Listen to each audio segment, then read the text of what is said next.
Қорқынышты фильмнің түсірілімі кезінде Рене соңғы көріністе қателік жібереді. Сондықтан режиссер актерлерге мәтінді қайта қарау үшін үзіліс жариялайды. Осы сәтті пайдаланып, актриса киімін түзеп, сәл демалып алады.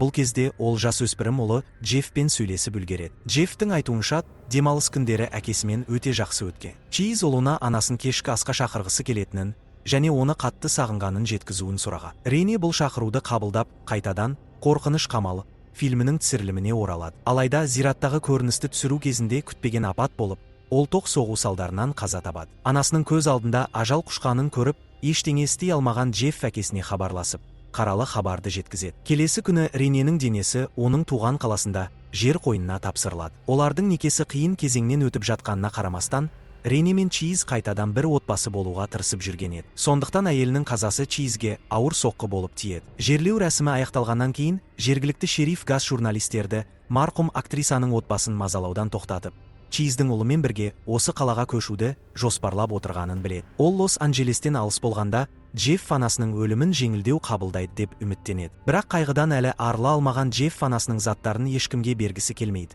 Және әкесін барлық заттарын жаңа үйге алып кетуге мәжбүрлейді. Көшу кезінде жаңа үй қызметшісі Марджори Харгроув пайда болып, Рененің үлкен жан күйері болғанын айтады. Бұл Джеффті ыңғайсыз сезіндіріп, оның анасын ешкім алмастыра алмайтынын түсінеді. Лос-Анджелесті тастап, ауылдық жерге қоныс аударғаннан кейін Чиз жаңа ветеринарлық клиника ашуға кіріседі.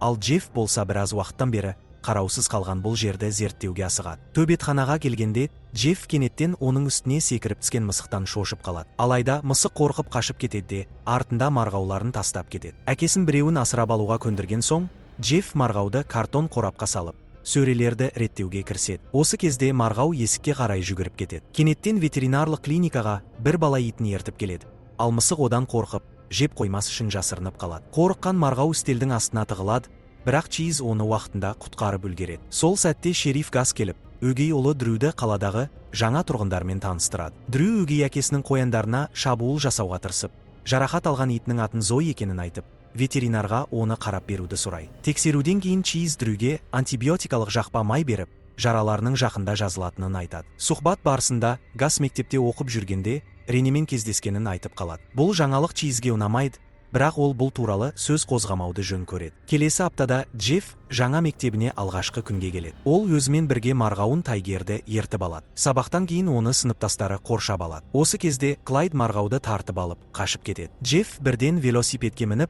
оны қуып жетуге тырысады. Клайд оны тоқтатып, жолда бір оқиға болып, марғаудың қашып бара жатып қаза тапқанын айтады. Бұған ашуланған Джефф оны жұдырықпен мұрнынан бір ұрады.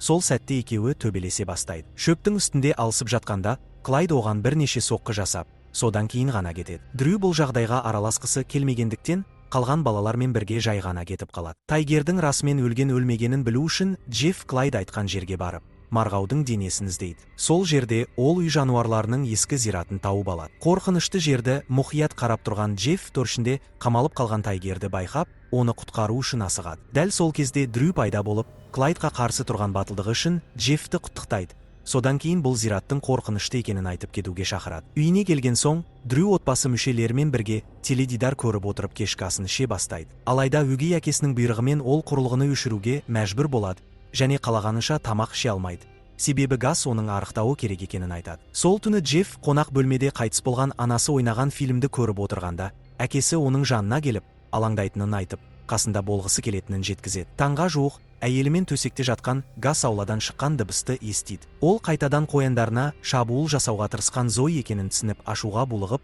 мылтығын алып, оны өлтіруге шығады. Дрю өгей әкесінің соңынан жүгіріп итке тимеуін өтінеді. Бірақ газ оны елемейді. Бірінші ағатуында ол Зойды дәл көздеп жаралайды. Дрю орманға жүгіріп барып, итінің ағаштың түбінде қансырап жатқан денесін табады. Қатты қан жоғалтқандықтан Зой иесінің құшағында жатып жан тапсырады. Таңертең Дрю Джеффтен итінің денесін үй жануарларының зиратына көмуге көмектесуін сұрайды. Джефф күрегін алып, досымен бірге орманға барады. Бірақ Дрю Зойды басқа жануарлар жатқан жерге көмудің орнына бірнеше метр алшақтағы арнайы жерге көмуге шешім қабылдайды. Оның мақсаты итін үндістердің ескі зиратына жерлеу, өйткені аңыз бойынша сол жерде көмілген тіршілік иелері қайта тіріледі. Бұл аңызға сенбесе де, Джефф досын қолдап, онымен бірге барады. Зойды көміп, қабірінің үстіне тас үйіп қойған соң, балалар кері қайтып кетеді. Кеш батып, қараңғы түсе бастағанда, Дрю жалғыз өзі үйіне қарай бет алады. Жолда оны өгей әкесі газ күтіп алып, көлікке отыруды бұйырады. Таңға жуық Аманда ауладан шыққан қоңырау сыңғырын естіп, не болып жатқанын көру үшін орнынан тұрады. Итінің қайтып келгеніне сеніп, ол есікті ашып, Зоиді шақырады. Бір сәтте ит пайда болады. Түн ортасында үй жануарының оралғанын көрген Дрю оның суық,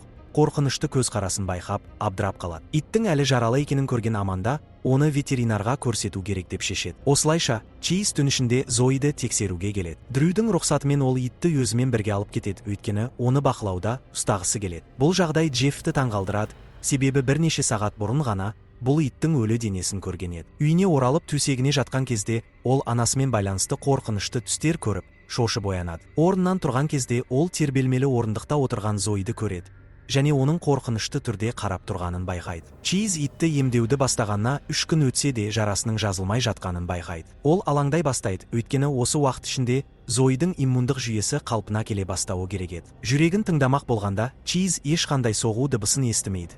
Және мұның себебін иттің тым әлсіз болуынан деп болжайды. Қан үлгісін алып, зертханаға жіберуге шешім қабылдағаннан кейін, Чейз ұлынан итті төбетханаға қайтаруын сұрайды. Джефф оны торға қамап, құлыппен бекітіп қояды. Иттің қашып кетпеуіне көз жеткізеді. Келесі аптада Хэллоуин кешінде екі дос киініп алып, түн ішінде үй жануарларының зиратына барады. Осы кезде кенеттен Джеффке ұшып келген қуыршақ шабуыл жасайды. Ол оны анасын елесі деп ойлап шошып кетеді. Қатты қорыққан бала айғайлап жерге құлайды, бірақ көп ұзамай бұл сыныптастарының дайындаған қалжыңы екенін түсінеді. Ашуға булыққан Джефф орнынан атып тұрып, Клайдты балағаттай бастайды. Осы уақытта үйіне келген Газ Дрюдің Хэллоуинге кеткенін байқайды. Бұл оны одан сайын ашуландырады, себебі Дрю оған өтірік айтқаны үшін үйден шықпауға жазаланған еді. Ол бірден көлігін мініп, өгей ұлын іздеуге шығады. Сол сәтте Дрю мен Джефф әлі де үй жануарларының зиратында болады. Сыныптастары ол жерге жиналып, бір-біріне қорқынышты оқиғалар айтып беруге келіскен еді. Клайд өзінің әңгімесін айтып жатқан кезде, ол алыстан Гастың келе жатқанын байқайды. Жігіт бірден басқа балалармен бірге қаша жөнеледі,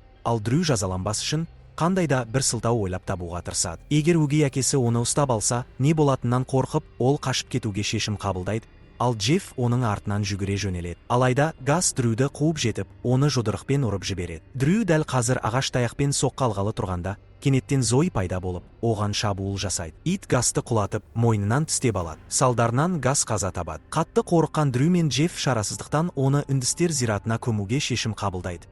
Өйткені сол жерде жерленгендер қайта тіріледі деген аңыз бар. Олар Газ үшін қабір қазып, оның денесін көміп тастайды. Үйіне қайтып келген Дрю анасын көреді. Әйел ұлы үшін алаңдап тұрған еді.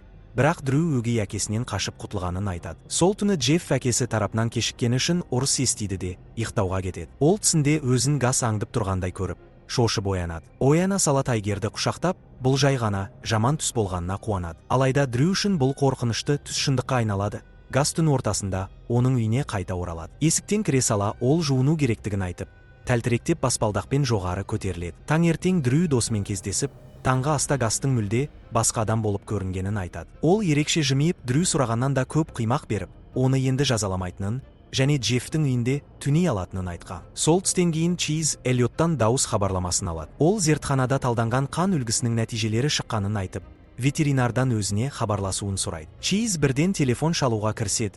Дәл осы кезде екі қызын ерткен бір әйел келіп, оларды мысық асырап алу үшін әкелгенін айтады. Ол көшедегі хабарландыруды көріп, Чейзге жүгінген еді. Әйел торға қарай бет алған кезде, Чейз Эллиотпен сөйлесіп, зерттелген қанның әлдеқашан өліп қалған жануарға тиесілі екенін біледі. Бұл жаңалық оны қатты таңғалдырады. Бір сәтке жағдайды түсінуге тырысқан Чейз телефонмен сөйлесіп тұрғанда, кенеттен балалардың айғайы естіледі. Ол бірден тұтқаны қоя салып, не болып жатқанын көруге асығады. Келіп жеткен Чейз тордағы мысықтардың жойылып кеткенін көреді.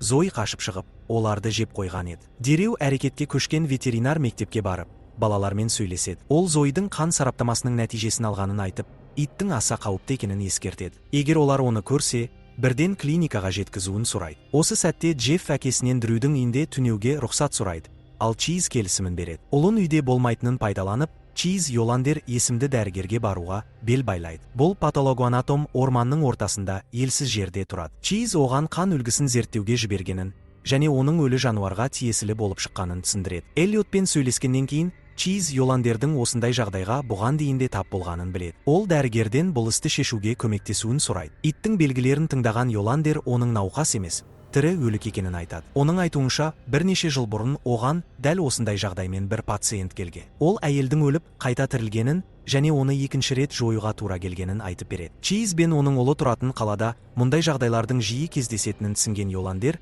ветеринарға бұл жерден мүмкіндігінше тезірек кетуін ұсынады. Сол түстен кейін Джефф Дрюдің үйіне келгенде Гастың барлық қояндарды қолмен терісін сыбырып жатқанын көріп, шошып кетеді. Қайта тірілгеннен кейін ол нағыз жабайы құбыжыққа айналған еді. Тіпті оның әйелі де одан қорқа бастайды. Түнде Чейз ұйықтап жатқанда, Зои оған шабуыл жасап, қолын түстеп алады. Ветеринар жастықпен қорғанып, мылтығын алып атуға әрекеттенеді.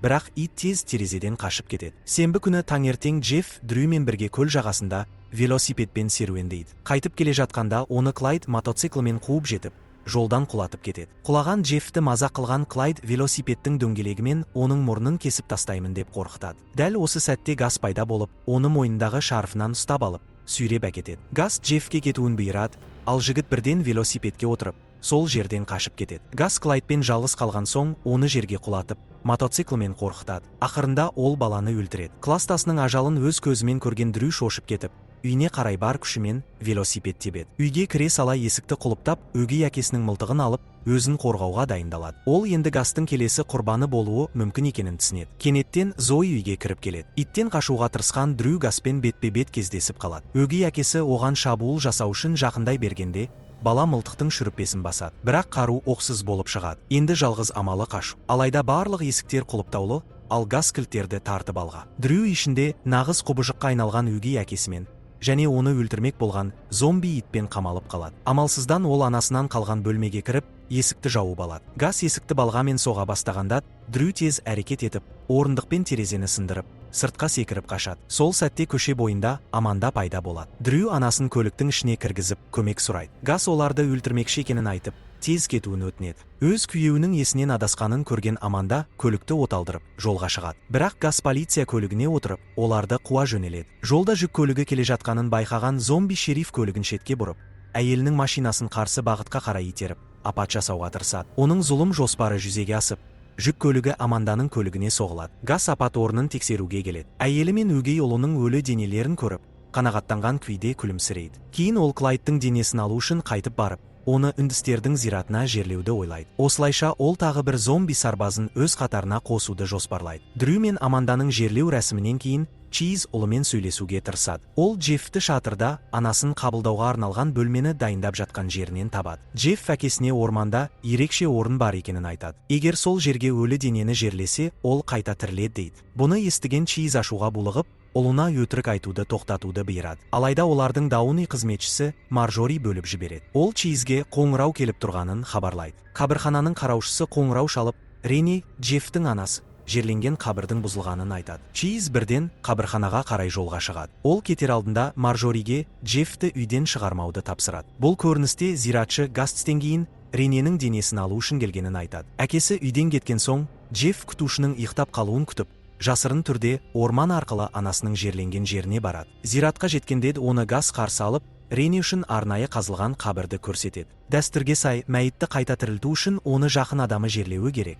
Сондықтан бұл тапсырма Джеффке жүктеледі. Түн ортасында Марджори оянып, баланың жағдайын тексеру үшін шатырға көтеріледі. Есікті ашқан кезде ол Рененің киімдерін көреді және оның көйлегіне сүйсінеді. Сол уақытта Чейз Гастың үйіне жетіп, көліктің есігін ашқан кезде тағы да Зои шабуыл жасайды. Абырой болғанда ер адам қолында тапаншасы бар еді. Сондықтан ол итке оқ атып, ауыр жаралап қашып кетуге мәжбүрлейді. Үйге кірген соң, ветеринар ішінің тас-талқан болғанын көріп, Гастан не болып жатқанын сұрайды. Гастың оған шабуыл жасайтынын түсінген Чейз оқ атады, бірақ ол тек иығына тиеді. Содан кейін Гас стелді аударып, Чейзді жаралайды да оны Зои тістеген жерге бұрғы салып азаптайды. Өлімге бір қадам қалған сәтте Чейз тапаншасын қайта алып, уақытында шүріппені басып үлгереді, сөйтіп Гастың басын жарады. Үйден кетер алдында ол Зоиға тағы да оқ атып, итті мәңгілікке жояды. Сонымен қатар үйге қайтып келген Джефф күтуші Марджоридің анасының киімін киіп, боянғанын көріп ашуға булығады. Өз орнын басуға тырысып жатқан күтушіні көрген Рене оған шабуыл жасап, әйнек сынығымен басынан ұрады. Бірнеше минуттан кейін Чейз үйіне келіп,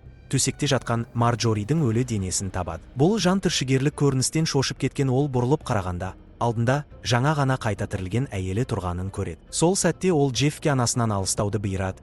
Бірақ Рене ұлын әкесімен оңаша сөйлесуге көндіруге тырысады. Алайда Джефф есікті ашқанда, қолында балтасы бар Клайд шыға келеді. Сондықтан ол тез қашуға мәжбүр болады. Әкесін қорғауға тырысқан Чейз есінен танып қалады Ал Джефф анасы ешқандай көмек көрсетпей қарап тұрған кезде, жалғыз өзі өмірі үшін күресуге мәжбүр болады. Зомби Клайд оны тістеп алады, бірақ Джефф оның көзін саусақтарымен шоқып, сытылып шығады. Айқас кезінде Рене өз заттарын жерге шашып, от қойып, үйге өрт шығарады. Джефф жанына жақын тұрған электр сымын байқап, оны зомбиге тақап, токпен соққы береді. Қатты электр разрядының әсерінен Клайдтың басы жарылады. Сол кезде ғана Джефф бұл тіршілік иесінің анасы емес екенін түсінеді. Есікті сындырып, әкесін шатырдан сүйреп шығарған соң, Джефф оттың жалмап жатқан Рененің денесін көреді. Медициналық көмек алғаннан кейін, Чиз доктор Йоландердің кеңесін тыңдап, ұлымен бірге бұл қаладан кетуге шешім қабылдайды.